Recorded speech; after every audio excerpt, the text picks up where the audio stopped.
بسم اللہ الرحمن الرحیم۔ السلام علیکم، کیسے ہیں آپ سب؟ میں امید کرتی ہوں کہ آپ سب خیریت سے ہوں گے۔ آج کی ویڈیو کا آغاز اس دعا کے ساتھ: اے اللہ، تیرے بندے جس جس بیماری اور تکلیف میں مبتلا ہیں ان سب کو نجات عطا فرما، آمین۔ میرا آج کا پہلا سوال: اسلام کے پہلے خلیفہ کون تھے؟ اگر آپ کو اس کا جواب آتا ہے تو کمنٹ میں بتائیں۔ چلتے ہیں آج کی ویڈیو کی طرف۔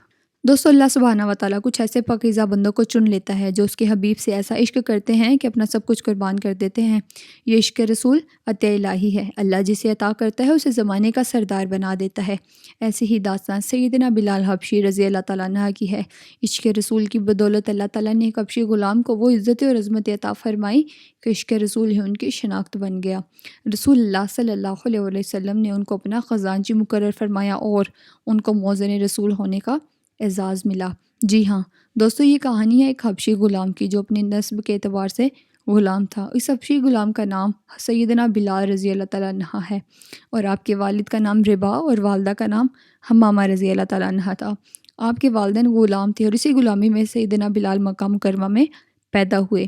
ابھی آپ چھوٹے تھے کہ آپ کے والد انتقال فرما گئے اور آپ کی پرورش یتیمی میں ہوئی۔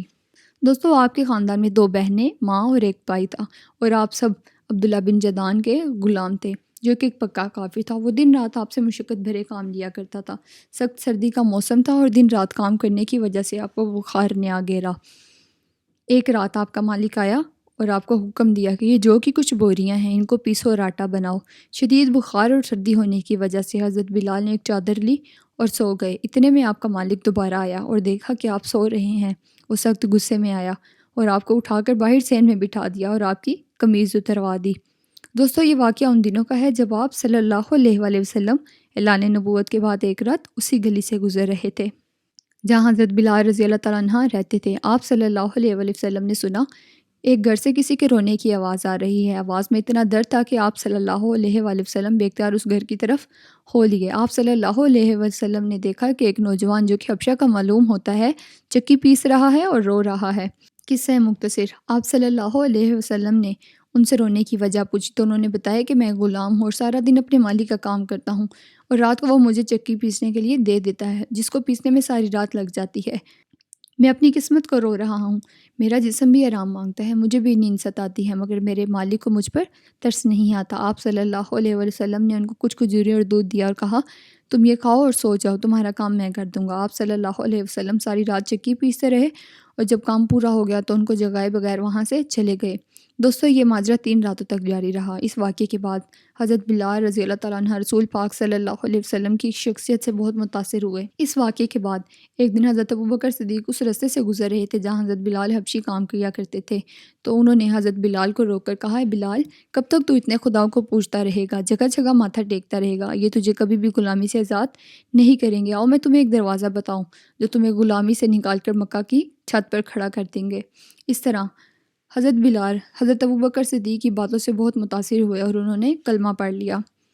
دوستو، ان دنوں مسلمان اپنا اسلام چھپا کر رکھتے تھے تاکہ وہ کافروں کے ظلم سے بچ سکیں، لیکن حضرت بلال کے ساتھ 2 واقعات ایسے ہوئے کہ ان کا اسلام ظاہر ہو گیا۔ ایک دن عبداللہ بن جدعان نے ان کو کسی کام سے بت خانے بھیجا۔ انہوں نے دیکھا کہ وہاں بہت سارے بت رکھے ہوئے ہیں۔ آپ نے وہاں پر مٹی اٹھائی اور ان کے منہ پر لگا دی اور کہا کہ جو اپنا آپ نہیں بچا سکتے وہ کسی کو کیا نفع نقصان دیں گے۔ وہاں پر کھڑے لوگوں نے یہ واقعہ دیکھا اور اگر عبداللہ بن جدعان کو بتا دیا اور کہا کہ تیرا غلام مسلمان ہو گیا ہے، اگر دوسرے سرداروں کو پتہ چلے گا تو تیری عزت خاک میں مل جائے گی۔ عبداللہ بن جدعان نے حضرت بلال کو راتوں رات امیہ بن خلف کو بیچ دیا اور اس کو یہ نہیں بتایا کہ یہ مسلمان ہو چکا ہے۔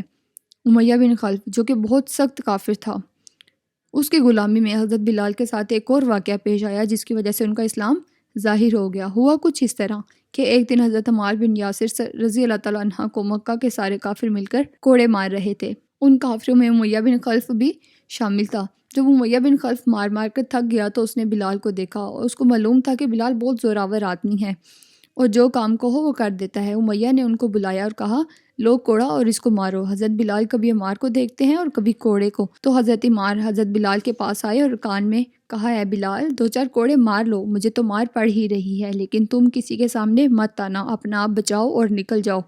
حضرت بلال نے کہا ٹھیک ہے۔ اتنی دیر میں امیہ بن خلف چلایا کہ کوڑے مارو، تو حضرت بلال نے سب کافروں کو دیکھا اور پھر عمار کی طرف دیکھتے ہوئے کہا، عمار اگر تم مار کھا سکتے ہو تو میں نہیں کھا سکتا۔ جس نبی صلی اللہ علیہ وسلم کا تم کلمہ پڑھتے ہو میں بھی اسی کا کلمہ پڑھتا ہوں، اب دیکھو تو مل کر مار کھانے میں کیا مزہ آتا ہے۔ حضرت سیدنا بلال حبشی رضی اللہ تعالیٰ عنہ نے زور زور سے کوڑا گھمایا اور امیہ کو دیکھتے ہوئے کہا کہ یہ مار اکیلا نہیں ہے، یہ اکیلا مار نہیں کھائے گا۔ اشہد ان لا الہ الا اللہ و اشہد ان محمد رسول اللہ، اب تیاری کر کے نکلو، عمار کے ساتھ بلال بھی مار کھائے گا۔ امیہ سخت طیش میں آ گیا اور حضرت بلال پر ظلم کے پہاڑ ڈال دیے، لیکن ہر وقت حضرت بلال کے زبان سے ایک ہی آواز نکلتی تھی، احد احد، وہ واحد لا شریک ہے۔ دوستو کچھ دنوں کے بعد حضور اکرم صلی اللہ علیہ وسلم اسی راستے سے گزر رہے تھے جہاں حضرت بلال کام کیا کرتے تھے اور دیکھا کہ بلال کو مار پڑ رہی ہے۔ آپ صلی اللہ علیہ وسلم کی آنکھوں میں آنسو آ گئے اور اسی وقت دعا فرمائی، یا اللہ میرے بلال کو نجات دلا دے۔ آپ صلی اللہ علیہ وسلم گزر گئے اور حرم پاک کے کونے میں بیٹھ کر رونے لگے۔ جب حضرت ابوبکر صدیق نے دیکھا تو پوچھا، اے اللہ کے رسول، آپ کی آنکھوں میں آنسوں کی کیا وجہ ہے؟ تو آپ صلی اللہ علیہ وسلم نے فرمایا، ابوبکر میں سوچ رہا ہوں اگر اللہ تھوڑے پیسے دے تو میں بلال کو خرید لوں۔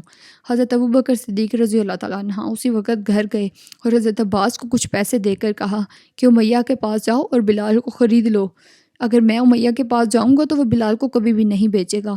اور اس طرح انہوں نے 2000 دینار اور 3 غیر مسلم غلام دے کر حضرت بلال کو آزادی دلوائی اور ان کو اپنے گھر لے آئے، نہلا کر صاف کپڑے پہنائے، بال بنائے اور پھر حضور اکرم صلی اللہ علیہ وسلم کی خدمت میں پیش کیا۔ جب حضرت بلال رضی اللہ تعالیٰ عنہ حضور اکرم صلی اللہ علیہ وسلم کی خدمت میں حاضر ہوئے تو آپ نے بلال کو اپنے سینے سے لگا لیا اور ابوبکر سے کہنے لگے، ابوبکر بلال کی آزادی میں میرا بھی کچھ حصہ ڈال لیتے۔ تو ابوبکر صدیق رضی اللہ تعالیٰ عنہ نہایت ادب سے عرض کی، یا رسول اللہ میں بھی آپ کا اور میرے پیسے بھی آپ کے۔ اتنے میں حضرت زینب حضور پاک صلی اللہ علیہ وسلم کی سب سے چھوٹی شہزادی کچھ کھجوریں لے کر آئی اور آپ صلی اللہ علیہ وسلم اس میں سے نرم نرم کھجور اٹھا کر بلال کو کھلاتے ہیں۔ حضرت بلال رونے لگے اور کہا، کائنات میں اتنا پیار مجھے کبھی نہیں ملا۔ پھر حضور پاک صلی اللہ علیہ وسلم سے فرمانے لگے، اللہ کے رسول میرا کام کیا ہوگا؟ تو آپ صلی اللہ علیہ وسلم نے فرمایا، بلال یہ میرا گھر ہے، آج سے یہ تیرا بھی گھر ہے اور آج سے تم میرے خزانچی ہو۔ وقت گزرتا گیا اور پھر کچھ عرصے کے بعد حضرت بلال حضور اکرم صلی اللہ علیہ وسلم کے حکم سے 16 افراد پر مشتمل قافلے کے ساتھ مکہ سے مدینہ ہجرت فرما گئے اور پھر وہاں جا کر مسجد نبوی کی تعمیر کا کام شروع کیا۔ مسجد نبوی کی تعمیر میں سب سے زیادہ کام حضرت بلال رضی اللہ تعالیٰ عنہ نے کیا۔ مسجد بن گئی اور اب معاملات پیش آئے کہ مسلمانوں کو نماز کے لیے کس طرح بلایا جائے۔ سب صحابیوں نے الگ الگ مشورے دیے۔ آپ صلی اللہ علیہ وسلم نے فرمایا، جاؤ سب سو جاؤ، صبح فیصلہ ہوگا۔ تو اس رات حضرت عمر حضرت زید رضی اللہ تعالیٰ عنہ نے خواب دیکھا کہ کوئی اذان پڑھ رہا ہے، اللہ اکبر اللہ اکبر، اور صبح جا کر دونوں نے اپنا خواب آپ صلی اللہ علیہ وسلم کو سنایا اور پوچھا کہ اذان کون پڑھے گا؟ تو آپ صلی اللہ علیہ وسلم نے فرمایا، بلال، اذان میرا بلال پڑھے گا۔ اور حضرت بلال کی زبان میں لکنت ہونے کے باوجود اللہ سبحانہ و تعالیٰ کو بلال کی ہی اذان قبول تھی، اور اس طرح بلال جو کہ غلام تھے، اسلام نے ان کو ایک غلام سے مؤذن بنا دیا۔ دوستو کہتے ہیں کہ جب پیارے آقا رسول اللہ صلی اللہ علیہ وسلم اس دنیا سے پردہ فرما گئے تو صحابہ کرام برپا تھا۔ عاشقان رسول غم مصطفیٰ سے نڈال تھے، ان میں حضرت بلال حبشی بھی شامل تھے، اور لوگوں سے پوچھتے تھے کہ بھائیو تم نے رسول اللہ صلی اللہ علیہ وسلم کو دیکھا ہے؟ مجھے آقا کا دیدار کروا دو۔ رسول اللہ صلی اللہ علیہ وسلم سے حضرت بلال کی محبت کا یہ عالم تھا کہ آپ مدینہ میں نہ رہ سکے اور ملک شام کے شہر حلب میں چلے گئے۔ روایات میں آتا ہے کہ تقریباً 1 سال کے بعد حضرت بلال رضی اللہ تعالیٰ عنہ کو خواب میں آقا رسول اللہ صلی اللہ علیہ وسلم کی زیارت ہوئی اور آپ صلی اللہ علیہ وسلم فرما رہے ہیں، بلال تم نے ہم سے ملنا کیوں چھوڑ دیا؟ کیا تمہارا دل ہم سے ملنے کو نہیں چاہتا؟ حضرت بلال رضی اللہ تعالیٰ عنہ کی آنکھ کھل گئی اور اضطراب بھر گیا۔ لبیک یا سیدی، یا آقا غلام حاضر ہے کہتے ہوئے اٹھے اور دن رات سفر کرتے ہوئے مدینہ پہنچ گئے اور سیدھا مسجد نبوی چلے گئے۔ روزہ انور پر حاضر ہوئے اور روتے ہوئے عرض کیا، یا رسول اللہ، غلام کو حلب سے بلوایا اور خود پردے میں چھپ گئے۔ کہتے ہیں کہ روتے روتے بلال حبشی رضی اللہ تعالیٰ عنہ شدت غم سے بے ہوش ہو گئے اور قبر انور کے قریب گر گئے۔ مدینہ منورہ میں حضرت بلال کی آمد کا شورہ مچ چکا تھا، ہر طرف شور تھا کہ حضرت بلال رضی اللہ تعالیٰ عنہ حضور پاک صلی اللہ علیہ وسلم کی خدمت میں حاضر ہوئے ہیں۔ جب آپ رضی اللہ تعالیٰ عنہ ہوش میں آئے تو دیکھا ہر طرف لوگوں کا ہجوم ہے اور لوگ منت سماجن کر رہے ہیں، اے بلال ایک بار پھر وہی درد بھری اذان سنا دو جو ہمارے آقا کو سنایا کرتے تھے۔ لیکن حضرت بلال نہ مانے اور ہاتھ جوڑ کر فرمانے لگے، بھائیو یہ بات میری طاقت سے باہر ہے، کیونکہ جب میں آقا کی حیات میں اذان سنایا کرتا تھا تو اشہد ان محمد الرسول اللہ کہتا تھا تو میرے آقا میرے سامنے ہوتے تھے۔ اب میں آقا کا دیدار کیسے کروں گا؟ مہربانی فرما کر مجھے اس خدمت سے معاف کریں۔ صحابہ کرام میں سے کچھ صحابہ نے رائے دی کہ کسی طرح حضرت حسن و حسین کو بلوا لاؤ، وہ اگر حضرت بلال رضی اللہ تعالیٰ عنہ سے فرمائش کریں گے تو حضرت بلال ضرور مان جائیں گے۔ جب حضرت حسین رضی اللہ تعالیٰ عنہ نے حضرت بلال سے فرمایا، اے بلال، ہم کو وہی اذان سنا دو جو ہمارے نانا جان کو سنایا کرتے تھے۔ یہ سننا تھا کہ حضرت بلال نے پیارے حضرت حسین رضی اللہ تعالیٰ عنہ کو گود میں اٹھا لیا اور کہا، تم میرے پیارے آقا کے جگر کے ٹکڑے ہو، جو تم کہو گے وہی ہوگا۔ اگر میں نے انکار کر دیا اور کہیں تم روٹھ گئے تو روز انور میں میرے آقا بھی رنجیدہ ہو جائیں گے۔ پھر حضرت بلال نے اذان کہنا شروع کی۔ لوگوں نے جب حضرت بلال کی آواز سنی تو اہل مدینہ کے دل ہل گئے۔ بلال کی آواز سن کر حضور اکرم صلی اللہ علیہ وسلم کی دنیاوی حیات کا سماں بن گیا۔ لوگ روتے ہوئے مسجد نبوی کی طرف دوڑ پڑے۔ حضرت بلال نے جب اذان میں اشہد ان محمد الرسول اللہ ادا کیا، اس وقت ہزاروں چیخیں فضا میں بلند ہوئیں۔ حضرت بلال کی نظر بے اختیار ممبر رسول کی جانب اٹھ گئی۔ ممبر خالی تھا، دیدار نہ ہو سکا، ضبط کے بندھن ٹوٹ گئے، غم مصطفیٰ کی تاب نہ لا سکے اور بے ہوش ہو گئے۔